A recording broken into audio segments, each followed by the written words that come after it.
Good morning. কেমন আছেন সবাই? আশা করি সবাই ভালো আছেন। তো দেখতেই পাচ্ছেন ওয়েদার খুব নরম হয়ে গিয়েছে। ঝড় বৃষ্টির কথা আছে, সকাল থেকেই শুরু হয়েছে ঝিরিঝিরি বৃষ্টি। তো আমি মর্নিং ওয়াক করে এসেছি, এসে বাসি কাজ সমস্ত কিছু সেরে আজকে আগেই স্নান করে পুজোটা করে নেব। তারপর সারাদিন যা রান্না বান্না, ব্রেকফাস্ট, লাঞ্চ এগুলো তো করতেই হবে। তো দেখুন কি সুন্দর ফুল ফুটেছে। তো আমি পুজো দেব, তার জন্য ফুল তুলতে এসেছি। তো আমি ফুল তুলে নিই, ফুল তুলে পুজোটাকে সেরে নিই।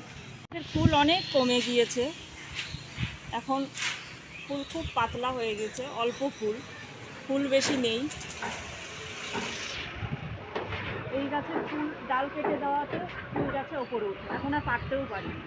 তো যাই হোক, এই যে কটা সাদা ফুল আছে, কয়েকটা সাদা ফুল তুলে নিই।